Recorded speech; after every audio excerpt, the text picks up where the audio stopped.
Eighth grade, good to see you again.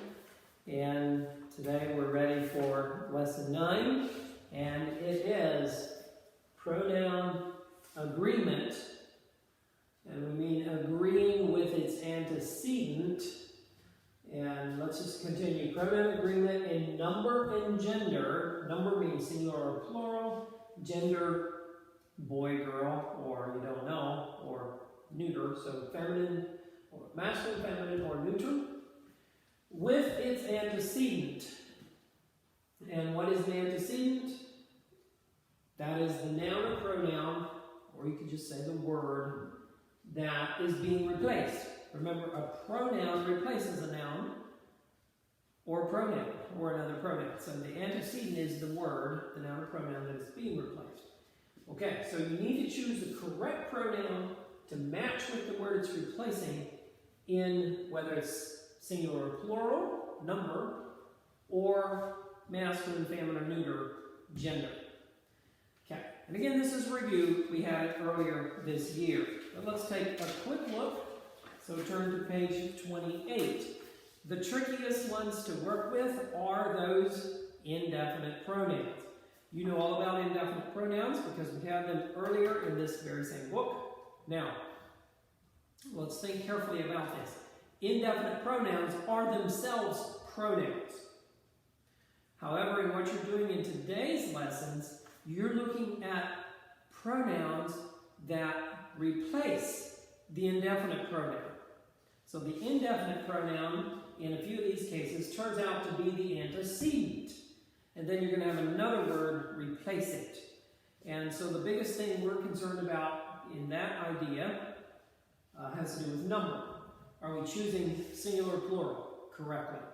And so what you need to do when an indefinite pronoun is the antecedent, you can go back on that list, back on, what was it, lesson 2, maybe 1 or 2, somewhere in there. And, well, but you have it memorized, so no problem. If the indefinite pronoun is singular, then you need to choose a singular pronoun to replace it. If the indefinite pronoun is plural, you need to choose a plural pronoun to replace it. And if it's one or the other, you need to go by the way it's being used in a sentence. And typically there's the prepositional phrase to go by. So, some examples here. Several of the students were not in their. There would be plural. It's talking about more than one. So several, plural, indefinite pronoun is the antecedent. Were not in their seats. Oh, I missed the first one. Each of the workers pays a small fee for his room. Each, if you would look back on that indefinite pronoun list, each is singular. So we go with his, not their. None of the students could identify their parents in the old school photograph. I believe, if I remember right, none is in the either. Could be either singular or plural. But you notice of the students is plural. And so you want to go with their. Because none could be either, you have to go by the object of preposition that follows it. Okay, some of the ceramic tile has lost its gloss. Here we have some being one of those eiters, and so its tile is the object of preposition there, and that would be singular, so you choose it rather than their gloss.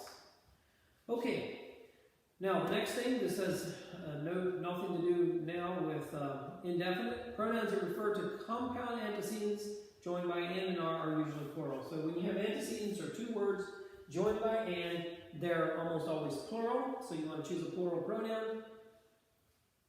There is an exception, and that's very easy to understand if they're referring to the same person. So you have the example there, the teacher and doctor patiently ministered to his leprous patients. The teacher and the doctor was the same person. So, of course, it's still singular. Okay, the last one on this part, pronouns that refer to compound antecedents joined by the correlative pronouns, or correlative conjunctions, either or, nor, either, or, neither, nor. No, okay, so it's or, nor, and either, plus neither, nor. So if you have or, nor, neither, or neither, nor, the or nors here, or neither nors, then you go by the last word, or the one closest to the pronoun. So either Kenton or Wendell, Wendell's still singular, will let me drive his car. Okay, neither Tim nor his friends, now the one closest is friends, and so you need to go with plural, their prank. All right, let's try a couple. So circle the correct pronoun and underline the antecedent of each. Okay, everyone left his or their muddy shoes on a mat inside the door. Now, first thing I would do is underline the antecedent. And if you're looking, yes, it is everyone. So everyone left, and now if you go back to this indefinite pronoun list, everyone is going to be singular. So we need to choose his or their. Well, which one's singular? His. Yes, so circle his. Okay. Now, if you get down to number 4, you have this neither nor being joined. So what are the antecedents? Yes, it is Juanita and cousins. So you should underline both of those. And you want to go with the one closest to the pronoun.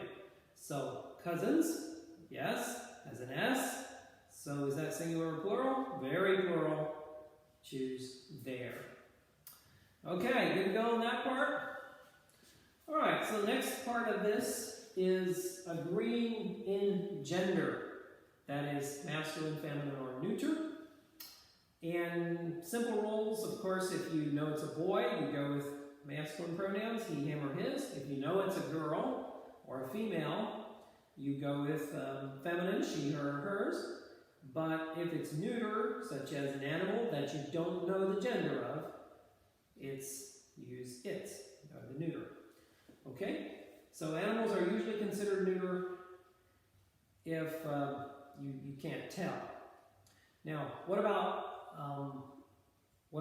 a word that a person that you don't know if it's masculine or feminine, such as a teacher, policeman, I guess, but someone, yeah, a word that you don't know. Well, which one you go with? Sorry, girls, you go with the boys. You go with masculine. They're not more important. It just has to be one or the other. So, if you cannot determine the gender of an antecedent, use a masculine pronoun. All right, let's do a couple of these. Number 7. Someone want to read that? Okay. I don't see any hands, but there, yeah, they're all over. Okay, so someone read that. Okay. Well, I'll read it. The buck lifted blank head before dashing into the nearby woods. So you're supposed to write the correct pronoun and underline the antecedent. So let's do the underlining first. Which one we're going to underline? Buck. That's right. So buck, and that's a male deer. So we need to put his in there. Okay, and make sure. Okay, no, I think you got that. All right, I think that's pretty easy. Now let's get to the we remember part. I'm going to give you a few clues on number 13. 13, that was so interesting. I did it and tried to make sure if I could get them all right. I'm not going to tell you if I did or not. You can call me and ask me if you want to.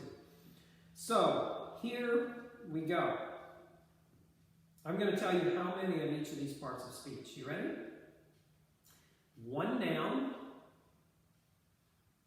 2 pronouns, 1 verb, 2 adjectives, 2 adverbs, 2 prepositions, 1 conjunction, and 1 interjection. Now, if you didn't get that, back the video up and listen again.